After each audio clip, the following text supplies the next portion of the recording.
be a long show because we only got like two topics today. You know, I had to go to work, but I had to come on the pod and give y'all at least 20 to 30 minutes tonight because I haven't been on in a week. And so I got to be more consistent on that part, on that front. But like I said, we have a great show for you guys tonight. We're going to get into it. Is this class, when it comes to quarterbacks, the worst draft class we've seen, quarterback wise, in the last 20 years? A lot of people been speculating that. A lot of people have been debating that this class, when it comes to the QBs, is one of the worst draft classes of all time. So we're going to get into that. We're also going to get into Stefon Diggs getting released by the New England Patriots earlier on today. And we're going to get in there and we're going to talk about how that will impact the Patriots and how that will impact Stefon Diggs' career going forward. So we have two topics today.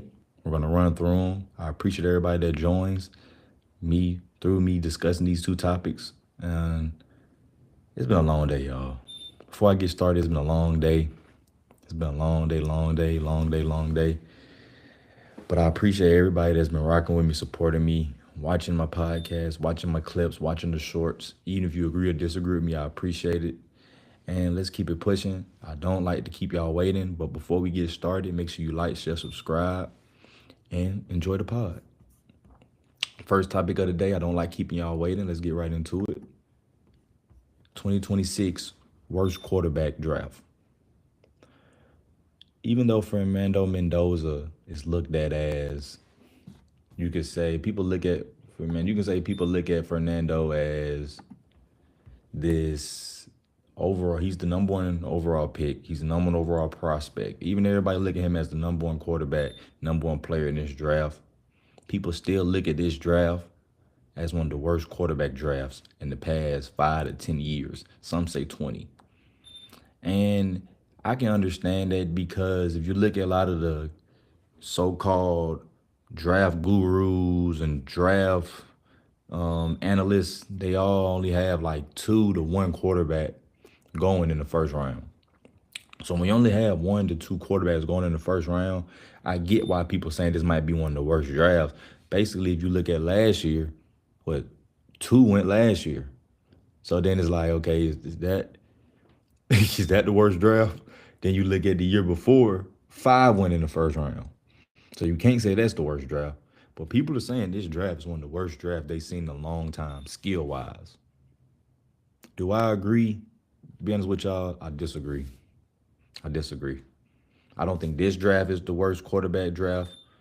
I don't think last year was the worst quarterback draft class. I think in 2022 was the worst quarterback draft class. 2022 was the worst quarterback draft class. I know some of you saying, how can you say that? Brock Purdy went to a Super Bowl. For Brock Purdy to be Mr. Irrelevant, drafted the last pick of the whole draft, and end up becoming the best quarterback of that draft, by default makes that draft class the worst class. How can Mr. Irrelevant, the 7th round pick, be the best quarterback in the 2022 draft? Brock Purdy's the best quarterback in the 2022 draft. That's shameful. That is shameful. And that's not saying, oh, Brock Purdy's terrible. He's so bad that him being bad makes him the best quarterback. No, I'm not saying Brock Purdy. We know he's not terrible. But for him to be the best quarterback in this draft after being Mr. Irrelevant, first of all, that's unheard of. But for it to really happen and him be basically the best quarterback out there draft, and behind him, you want to say Malik Willis, who really we haven't seen him start since what, like 2022, his rookie year. We haven't seen him play no games after, really start no games after that. For real, for real. Then we saw him start as a backup, but as just a full-time starter. We didn't see that since 2022. So we ain't seen that in like 4 years. And then people might consider him the second best quarterback. Then you can go with your Kenny Pickett's and some of those guys on that list. If you look at that 2020 draft class, they're not even in the league anymore. So I'm just sorry, man. I can't say that this class this year is the worst draft class I've seen. It's the 2022. It's 2022. Then after that, I give it a 2013. EJ Manuel, Matt Barkley, Geno Smith, Mike Glennon. Like, only people that you can really say that's like still relevant is Geno. EJ Manuel, he on ESPN now. as a college football analyst, and everybody else. I don't know Mike Glennon. He probably a backup, or he probably not in the backup no more. He probably went into the work field. So I can't sit here and say that, yeah, this the worst draft class, because it's not. It's not the worst draft class. It's not. And no, time will tell. But I just think if you look at the 2022 class, time is already told. Time has told us already. Time has told us that this class in 2022 was not good. The class in 22 was not good at all. It wasn't. Only two guys panned out. And only really one has done something you can really look at and say, okay, okay, Pro Bowler, okay, been to the playoffs 3 out of the 4 years of being a starter. Okay, you know what I'm saying? Took a team to a Super Bowl, almost won it, you know what I'm saying? So Brock Purdy has a history and a resume of greatness. Nobody else on that list has that. But Malik Willis, if you're banking that once he becomes a starter, he can become that caliber of player that can get his team to the playoffs consistently, like Brock Purdy's done 3 out of the 4 years as a starting San Francisco 49ers quarterback. But like I say, going back, I can't say that this class is the worst class ever. I just can't say. I watch Coach JB. I respect this show. I think he's tripping. I think he's tripping to sit here and say that this class is the worst class you've seen in 20 years. Or you like, come on, dude. I was watching your show when the 2022 class was coming up. Everybody had those guys in the fifth, sixth round. Every guys had, bro. Some of those guys, they had like five guys getting drafted in the first round in 2022. Only one got drafted. The 20th pick, Kenny Pickett. Now look, he's a third string to the Raiders. He's a third string quarterback of the Raiders. He's the emergency quarterback for the Raiders.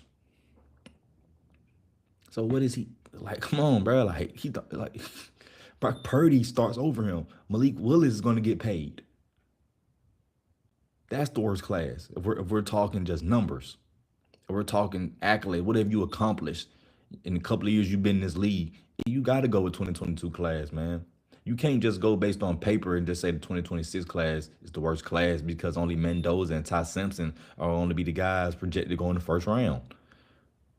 Because last year, three guys were projected. The year before, five, six guys were projected. The year before that, like three or four. So me personally, man, I just believe that when you look at this class, it's not a lot of people that jump off the screen when it comes to the quarterback. It's not a lot of quarterbacks that's like super athletic, but it's a lot of strong arm quarterbacks in this draft. I truly believe that. And I think a lot of them they're going to get opportunities to play because we know in the NFL anything can happen. Somebody's going to get injured and you got to step up, next man up. And quarterback, that's one of the positions where we see guys get hurt, and the backup got to come in and step up and make plays and lead the team. So a lot of these quarterbacks that'll get drafted in this draft this year, yeah, they might go in the third, fourth, fifth, sixth round, but that doesn't matter to me. All that matters to me is when you get your opportunity, you take advantage of it. And so we'll see. But I know this, the 2022 class, they didn't take advantage of no opportunity. The only people that took advantage of opportunity was Brock Purdy and Malik Willis. So that's why I stamped them the worst quarterback class ever. Ever. I think it's the 2022 NFL draft when it comes to the quarterbacks terrible. So that's my thoughts on that. Y'all let me know your thoughts and let's move on. The next topic I want to get into. Hold on. Ooh, my bad, guys. Pats release Stefon Diggs. And I know a lot of people are wondering, why would they do that? Why would they do that? Because if you look at Stefon Diggs' numbers, he did put up some good numbers last year. Credit to him. He had a bounce back year from injury. I think he tore his ACL the year before with the Titans. The Texans, my bad. But if you look at this 1 year with the Pats, we're talking about 85 receptions, 1,013 yards receiving, and then we're talking about 4 touchdowns. The year before, he had 47 catches, 500 yards, and 3 touchdowns. But people forget he got hurt. He got hurt and he didn't play all those games. I think he only played like 5 to 6 games. I think he only played like 8, 9 games that in 2024. A full season, he looked like Stefon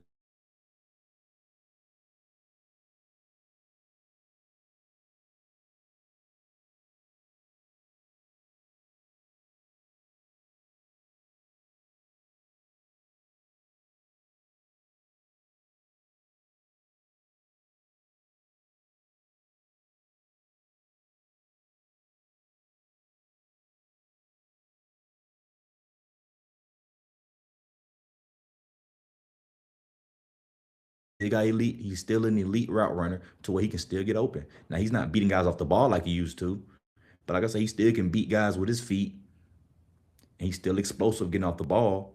He's just not as dominant as he used to be when he was with the Bills, but he's still a productive player. Now getting released by the Pats, to me, it is shocking because just like he came off.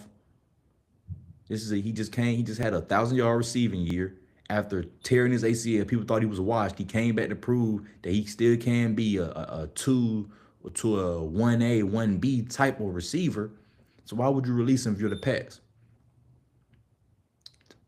To me, it's pretty clear the main reason why they're releasing him. One, because they can't afford him. That's two. That's if you want to build your team up, you can't be paying a guy like Stefon Diggs with like 20-some million a year. I think they're paying him. You can't pay him at that age that much. You have to release him. They might release him and re-sign him, but you have to release him. You're paying him too much. And then two, the allegations. Are there some truth to those allegations? Because if they are, I'm not surprised that Pats are releasing them. If the Pats believe there's some truth to those allegations, based on what his personal chef said he did to her, then the Pats might be saying, "Good riddance, bro. We ain't trying to have that on our hands. Domestic violence, we're not rocking with that. There's some evidence that may show that you were responsible for what the woman said you did to her, and we can't rock with that. We can't, you know what I'm saying? We can't associate with that. So we gotta get rid of you. And he probably understood that, but it also might just be a financial thing. They wanna put more money in this spot than somewhere else. They feel like they might got too much money in the wide receiver spot. They need to put some more money in the O line room. They got too much money in the wide receiver room. They want to put some money in the D line room. So it depends on that too, in my opinion, though. But I just think if I'm looking at a Patriots team, losing Stefon Diggs doesn't do much for you or to you because you still got Booty, you still got Douglas, you still got Williams, 18 Williams, you still got Hunter Henry, you still got the tight end, you still have a collective of young, talented wide receivers. So you still got young. Stefon Diggs is an old dude, man. He's old, so it really doesn't matter to keep him or not. It really doesn't matter if you're a New England Patriots to keep him or not, especially when you got all these young guys on rookie contracts that you can use to help Drake May develop and still become a great quarterback. You just made the playoff. You just went to the Super Bowl. Just went to the Super Bowl.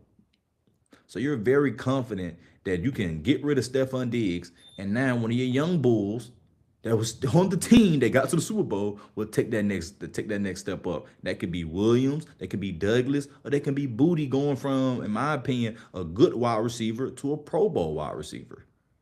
So they have the pieces. They're not missing nothing. They're not losing nothing, losing Stefon Diggs, in my humble opinion. I think that releasing Stefon Diggs is a message. It's them giving a message to the young skill room that they have, telling them it's time for somebody to be the next man up. Stefon Diggs ain't here no more. Just can't be Booty. Because one of y'all, Williams, Douglas, one of y'all got to step up and be more of a consistent wide receiver week by week. So yeah, I don't think losing Stephon Diggs hurt the Pats because they still have a lot of young wide receivers in that receiving room that they're trying to develop, and they hope can take that next step up to be their number one wide receiver, so they can finally have a number one wide receiver. And that's really it. Stephon Diggs, I feel like a team will pick him up. I feel like he could be a great slot wide receiver. You know what I'm saying? But if those allegations, if it's some truth to him, I don't see no team picking him up. To be honest with you, I don't see nobody taking a chance on him. Why would I take a chance on a guy that's been accused of domestic violence? Why? And it wasn't even his girlfriend. It's his chef, personal housekeeper, whatever you call it. It's not even somebody it's not you consider his girlfriend. There's somebody that works for him that he's putting his hands on. So why would I want to associate myself with that?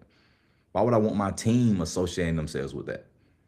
But if it isn't true, I feel like he'll get picked up when free agency hit.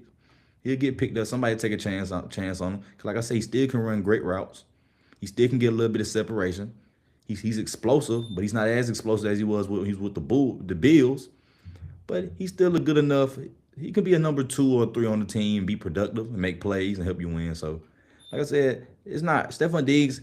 He's not, doesn't hurt his career because he showed that 1 year with the Pats that he still got it, and it doesn't hurt the Pats because they have so many young wide receivers on the team that's on rookie deals, still on contract, that they're good for the foreseeable future. So it sucks to see him leave because they did make the Super Bowl with him, but at the same time, they gotta do what's best for them. And they just probably feel like we're investing too much money in the wide receiver room. We need to take that money and invest it somewhere else. So that's my thoughts on that. That's my thoughts for tonight. I appreciate everybody that watched the show tonight, that watched the pod tonight. I will clip it up and put the clips and the shorts out, so be on the lookout for that. Once again, make sure you like, share, subscribe to the channel. Hope you enjoyed this episode. I will be back tomorrow, so I will get to you guys tomorrow. Like I said, once again, hope you guys enjoyed tonight's pod, and we'll see you tomorrow. It's the Football Den.